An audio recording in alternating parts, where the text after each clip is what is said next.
Welcome back to the channel, everybody. How are you doing today? We are going to talk about Colleen Hoover. I'm sure you guys heard about her somewhere on the internet. I don't know. I think she's like a really popular author on TikTok. Who knows? So I decided, I'm like, screw it. We're going to read 4 of her books. So over the summer, I read all 4 of her books. Now, the 4 books I read from her is November 9th, Ugly Love, Verity, That Ends With Us. And I'm going to tell you guys, there's a lot to unpack in this book. And I kind of want to talk about Colleen Hoover in general, too. There's just a lot to unfold in these 4 books. What I'm going to do, I'm going to read the synopsis, and I'm going to tell you my opinion on each one of these books. And then I will rank them all at the end, and then I will tell you my full opinion about all of them. So let's get into the first one, and that is Verity. Lowen Ashland is a struggling writer on the brink of financial ruin when she accepts a job offer of a lifetime. Jeremy Crawford, husband of best-selling author Verity Crawford, has hired Lowen to complete the remaining books in a successful series his injured wife is unable to finish. Lowen arrives at the Crawford home, ready to sort through years of Verity's notes and outlines, hoping to find enough material to get her started. What Lowen doesn't expect to uncover in the chaotic office is an unfinished autobiography Verity never intended for anyone to read. Page after page of bone-chilling admissions, including Verity's recollection of the night her family was forever altered. Lowen decided to keep the manuscript hidden from Jeremy, knowing its contents could devastate the already grieving father. But as Lowen's feelings for Jeremy began to intensify, she recognizes all the ways she could benefit if he were to read his wife's words. After all, no matter how devoted Jeremy is to his injured wife, a truth this horrifying would make it impossible for him to continue loving her. So, this is the first one I read out of all of Colleen Hoover's books, and I got some issues with this. For one, this should not have been a romantic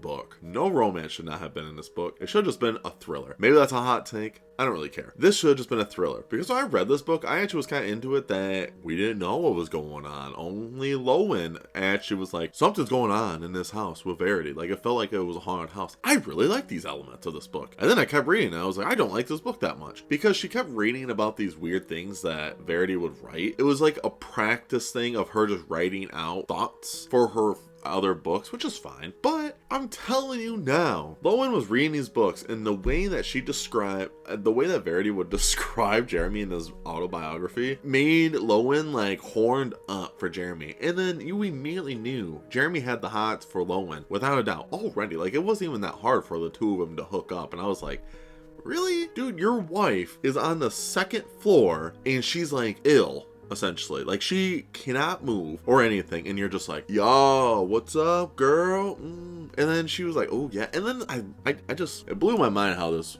book worked. And like, the autobiography was pretty dark. There's a lot of elements of like children dying, which is just cool. It gets pretty dark of how Verity like talks about like how she was with her kids in this book, and how the story ends is you don't actually know if Verity was lying or if she wasn't lying, because Jeremy read this previously before, because Lowen finds like a floorboard that was conveniently broke already in Verity's room, and found like this note and stash of stuff about like how terrible Jeremy was. And I'm like, and it's just blows my mind with how this book works, because she's trying to tell us like this huge mystery of what's going on through this. And I was kind of for the thriller aspect, but the romance was just so forced. Like, to me, I'm like, what has really happened? If you have a grieving husband, would he truly cheat on his wife, who is literally in the other room, on this random girl? And the worst part is like, Verity knows what was going on, because Verity is actually just faking the whole thing, which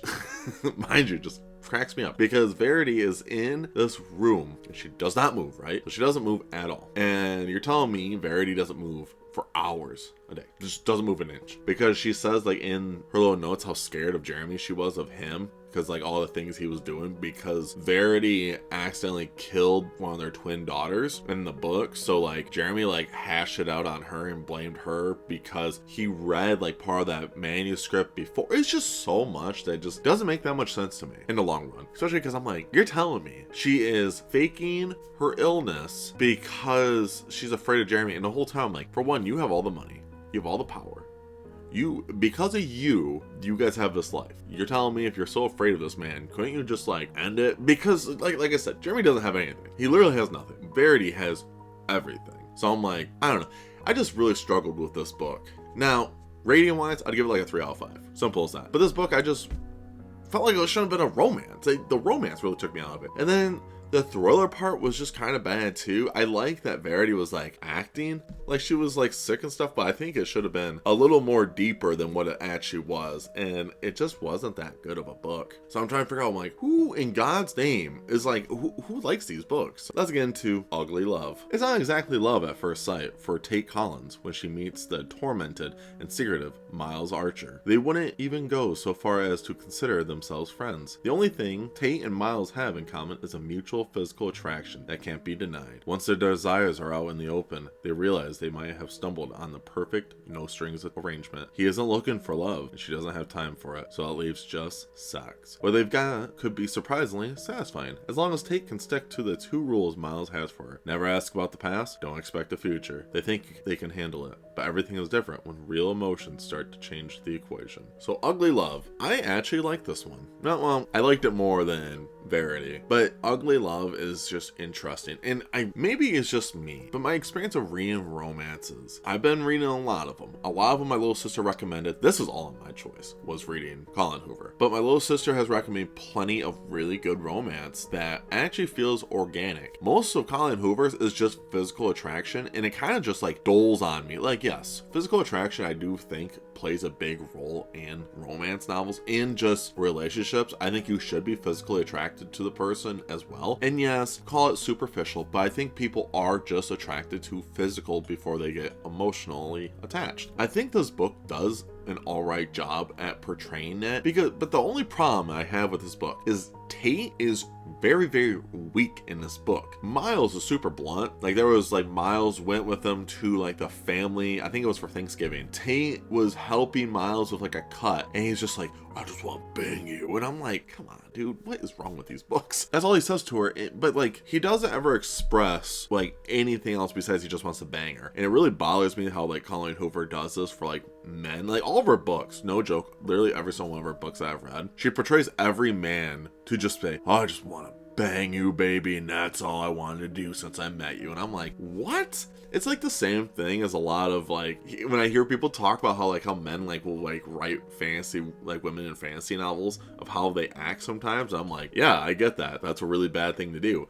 But in romance novels, it's perfectly fine to make the dude like that. And then it's even weirder when women in these books are like, oh, do you? And they like hook up and then they fall in love with each other. I'm like, this is like the opposite of what I think characters, like real people, truly are. Now, I'm going to rant about this in November 9th because it's way worse than November 9th and it ends with us. Ugly Love, I like that Miles actually has a character in this. You get to learn about his backstory and it's deep. It's actually really good. I think Colleen Hoover likes to go for these very like, wow moments in her books, but she executes them in such a weird way that they're not very good. The premise of it is really, really good. But when she starts getting closer to the goal, she like starts tripping up and then it's just like, falls flat for me, and it really takes me away from this. I think how this book should have been, personally, instead of Tate and Miles just like hooking up. Why? Like, because Miles even talks about, like in this book, Miles even brings up that he hasn't had sex in like 6 years. So why is it all of a sudden with Tate, he's just like, yeah, I want to bang her, even though they have no connection besides her just finding him drunk in front of her brother's apartment door. You know what I'm saying? Like, it doesn't make any sense that he just all of a sudden just wants to bang her, even though he had all these other girls he probably could have slept with before he met Tate. So that logic makes no sense to me, because she doesn't bring like that presence of why the two want to bang each other. It's just like they interacted once in a while and it's just super awkward,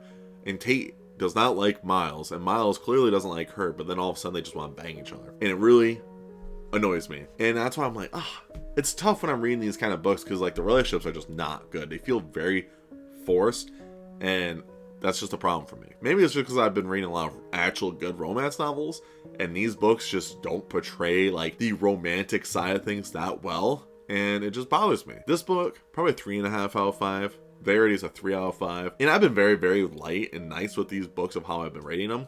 So we'll see what happens with, if I ever revisit these books, God help me if I do.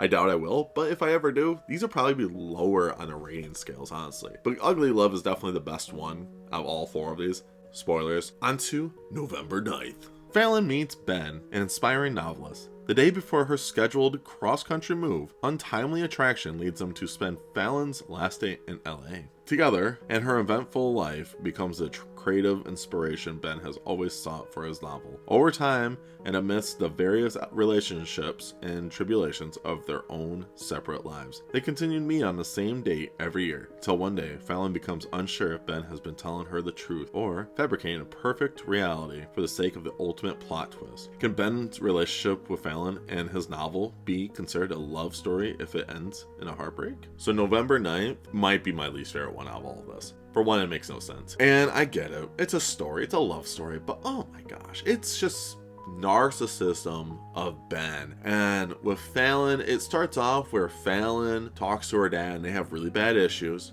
She has daddy issues, but it kind of makes sense. And she is like, has really bad burn marks all over her body because she got in a really bad fire and her dad never saved her, blah, blah, blah. And then all of a sudden this dude named Ben shows up and it's just like, oh, sorry, baby. I was late. And he acted like he was her boyfriend in front of her father to help like not make it awkward. And so that whole thing went down, and then after that, they spent like the best day of their life together, and then she was leaving to New York. And what happened after that, they made a deal of every November 9th to meet up again. But this is again, just like the last book, where their connection is like fine, like they know each other, they kind of like vibe. And at first I was like, all right, I'm kind of feeling this, because I was trying to figure out what the hell is this book about. But then he just tells her, I think it's like the first thing, because she's like, what'd you think about me? And he just said, I just wanted to see what was underneath those clothes, baby. I just want to see you naked. I just wanted to put my hands all over you. And I'm like, let's be real. That would never happen in real life. I couldn't imagine myself going up to a woman and just telling her, oh yeah, baby, you look so good. I wish I could have just done things to you. That's so freaking weird. I myself just got chills just thinking about how creepy that is. And she does it in these books and I'm just like, why is the woman in this book so cool with it? And the worst part is of how this book is Fallon has very low insecurity throughout this whole book because of her burn marks. And she's trying to portray it. Colleen Hoover's trying to portray the book that Ben loves her for all her flaws. And I think that is such a cool thing to do. I have no issue with that. I think that makes the best kind of romance is when characters each have their own flaws, but they still love each other for it. I think that's really beautiful. But when you start the book off about the dude just wanting to bang her, how does that help her feel like, ooh, you like me? You like my body? Like, it just is so dumb. It bothers me the way that she has Ben talk. Like, yes, they are teenagers when they first meet, but you could really feel the difference between how Ben and how Fallon talk. And it has always like bothered me a little bit. And like, dude, they get like hot and heavy like every time they meet each other. It's just like weird. And when Fallon goes back, they like always like end up not meeting each other at the right time. They only have a couple hours to see each other. It's always like Ben's family is like, oh, it's his girlfriend that they never talk to. It's such a weird thing. And I never know how to react to any of this because I'm like, this is so weird. And people really like this story. I don't understand why, because the logic is just really dumb. Realistically, I think they were 19 when they first met. When I was 19, and if I met a girl like that, there's no way we would keep in contact like that for 5 years. Because Fallon told Ben, she's like, yeah, we're supposed to fall in love at 24. That's what my mom said. And he's like, well, I'll wait 5 years for you, babe. And I'm like, are you really, dog? Are you really gonna wait 5 years? Because to me, it's like, what if in 5 years she finds some dude and he finds some chick, and then after those 5 years, they don't ever see each other, you know? But of course, they talk about that, and looks what happened. They're both like, oh, well, if we date other people, it's fine. It's like, I don't know. It just really rubs me the wrong way of how this book is written and portrayed with, like, relationships. And again, I still have the same beef as, like, these relationships just feel so forced. And I hate the way that Colleen Hoover writes these dudes in these books. She takes them from such a high scale and it just makes the dudes not feel real. And I can say the same thing about how she writes these girls. she writes the women as like very insecure girls that just will like listen to everything the man will say. And I'm like, what is going on? She always starts off with the girls really cool. They sound like a very sarcastic kind of girl, but then all of a sudden they're just completely different kind of characters when they're around these kind of dudes. And then these dudes are like so extreme that it just doesn't feel realistic at all. Even if you're trying to like push of like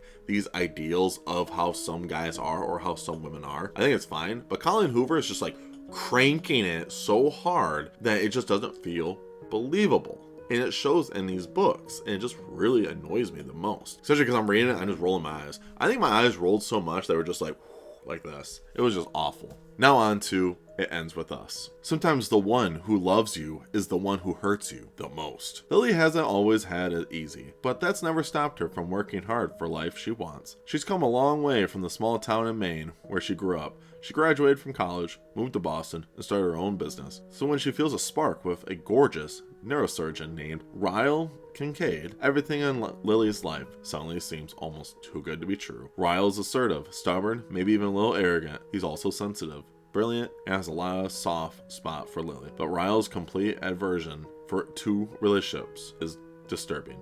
As questions about her new relationship overwhelm her, so do thoughts of Atlas Cornigan, her first love, and a link to the past she left behind. He was her comrade spirit, her protector. When Alice suddenly reappears, everything Lily has built with Ryle is threatened. So It Ends With Us is definitely like Colleen Hoover's most personal novel. Like her personal thing, that's for sure, out of the four. Now, I had no idea about this, and then I actually like saw like I guess this is about like her mom or something like that, and it's like inspirational from her mom about these things. But I'm still gonna say my thoughts about this, because there's a lot of elements in this book that actually is kind of deep. For one, Lily Blossom Bloom, I don't like that name. Not a very good name. I will say also in general, I think Colleen Hoover's names are god-awful. Just saying. Lily Blossom Bloom, Ryle, and Atlas. Bro, no. I'm sorry, but no. Anyways, so this book is about abuse. It's about relationship abuse. It's about just abuse in general, with Ryle abusing Lily, and Lily just constantly making up things that,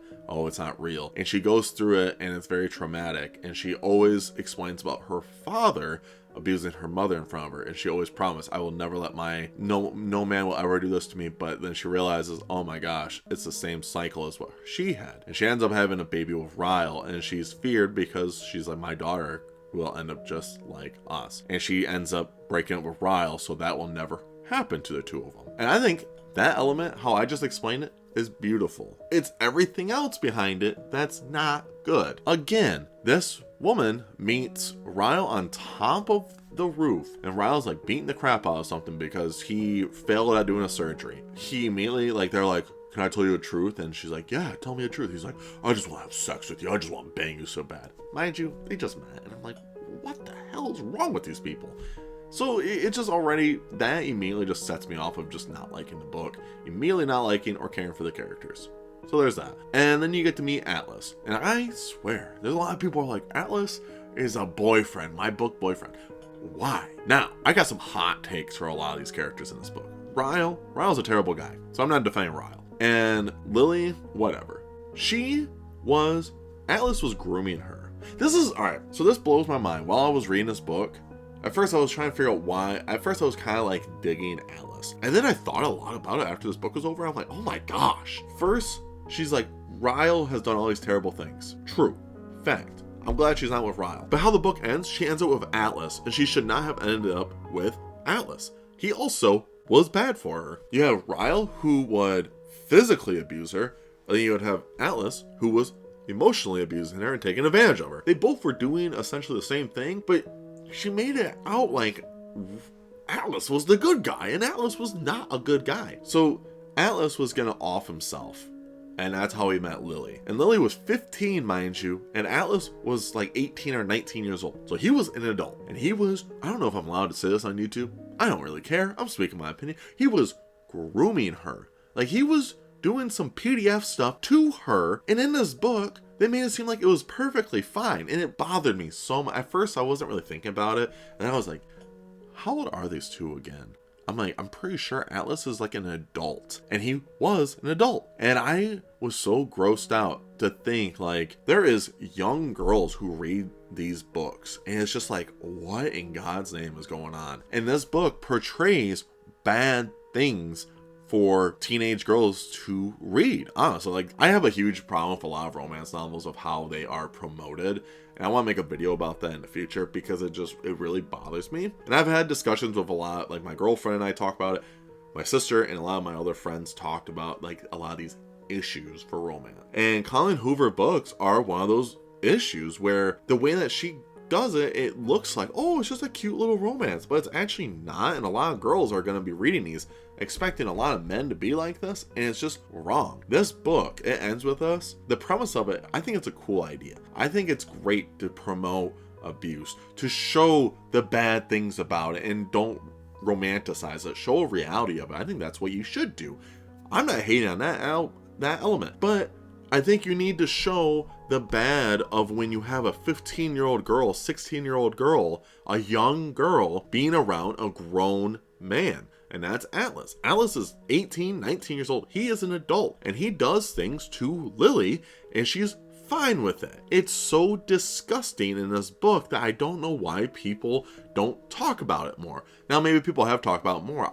Maybe I just haven't seen those videos. But it's so disturbing that people are just okay with it, and they talk about how great it is. And how the book ends is Lily and Alice together at the end of this book. And to me, I'm like, why? Alice showed up back in her life because he was like stalking her, for one. It's just so creepy how she has these characters fighting one another. And the weird thing is like, if Alice never showed up, then Ryle would never have acted the way he did. I'm assuming. Who knows? I could be wrong. But she's going to such extreme levels with a lot of these things in her books in general. But the Atlas grooming stuff makes me so uncomfortable that I couldn't imagine that happening. Like, if that happened to my daughter, we can't talk about it on YouTube. But when I think about these kind of things, I don't understand why it's not taken that seriously. Like, Colleen Hoover, why would you write Atlas to be a groomer? You know, he lied to Lily throughout this book about what he was actually doing, and she was just cool with it. Lily's just like, oh yeah, that makes sense, I'm in love with him. And he like takes her V card and like does things like that, and it's just fine. She's a 15-year-old girl. Like, what in God's name, dude? Like, it just bothers me so much. Also, the Ellen DeGeneres stuff, that does not age well. So if I had to rank all these books, honestly, from my favorite to my least favorite, I wish I could say they're all like not my favorite. I don't like any of these books. I did say I like Ugly Love the most, so I guess that's my favorite, but the rest of them can be all at the bottom. Whatever. I just don't like how Colleen Hoover wrote a lot of these characters. I think what she was trying to write is a very good approach to a lot of things, a lot of issues, but she would romanticize a lot of them and act like it's fine, and I don't agree with any of these things. When you promote these books as a romance novel and they're not really a romance, it's bad. It's really bad, and I'm so tired of seeing people supporting these kind of things and saying, oh yeah, these are romances, you should let everyone read a romance novel. Like, if I gave someone November 9th as their first romance novel, I would hope they would punch me in the face after. Like, I just don't get the buzz with these kind of books. They're not good, they're poorly written, and the characters are really hard to believe behind. And this is coming from someone, I'm a self-pub author, so I take my criticism on the chin, and I always try to execute and try to be better. My biggest flaw with my books is the editing, and as a self-pub author, editing is the devil. Like, everyone who also does self-publishing also can agree with me. I swear to God, every single time you think it's completely edited, you'll always find more edit errors. So I'm not trying to sit there and say I'm better than her, but when she is a New York Times best-selling author, you have all these things. Why is no one helping her write like actual good characters? The premise of these characters are not good. These stories should have the characters be the whole circle, the whole influence of them to get to where she wants. I think the characters are supposed to drive the story, but when you have a lack of characters and they're just horny and they're just banging each other, that's not much of a character-driven story. Oddly enough, It Ends With Us is definitely the most character-driven story. I just think she did it in a lot of bad ways. I think the physical stuff that Ryle did to Lily is portrayed very well, but she romanticized the stuff with Tate, and that's not well at all, and people actually like it. I'm like, why? How do you not see this? My best way to explain to a lot of people who don't see it or understand it, I'm like, imagine the roles were reversed. If you had a 15-year-old boy and a 19-year-old woman, would that be weird? 9 times out of 10, people are going to say, yeah, that is a little weird, because it is weird. But people are cool with it. But if you have a 19-year-old boy and a 15-year-old girl, people are like, oh, that's fine. And it's not fine. I don't agree with that. It made me very uncomfortable reading this. It's just I don't like how a lot of these books are considered romance, even though they're not romance at all. I will never understand the concept of that being a romance novel. Now, if you want to read romance novels, maybe you should not read Colleen Hoover and go from there. I have a lot of other romance novels I actually am looking forward to reading. Recommendations from my little sister, because she picks books that are not like this. And I am happy because I have watched a lot of long videos like this one talk about the issues they have with Colleen Hoover's books and what they are promoting for young girls, which I think is just wrong. Now, to me, I want to do a video talking about romance, I'm gonna put in air quotes, romance genre in the future. I don't know when, maybe I'll do it in February, but I want to do a nice long video discussion about the romance genre and the issues with what I have with it in general. And Colleen Hoover books are a good example of what issues I have with it. If you guys made it to the end of this video, I do appreciate it. What do you guys think about Colleen Hoover? Do you guys agree with anything I said in this? What do you guys really think about this video? I would love to know down below what you guys thought. And did you guys agree or did you guys disagree with what I said about these 4 books? Or should I read her other books? Maybe her other books will just blow my mind. I guess we'll see. But I don't actually plan on reading any more Colleen Hoover books because I did not enjoy any of these. I actually was thinking, oh, this is going to be a fun little, cute little romance novels to read and just be fun to do a video about them. But then I read them and I'm like, this is not what I expected and I need to talk about all of them. But of course, make sure you guys stay safe, stay humble, and tell someone you love them. I'll see you guys in the next video. Stay weird.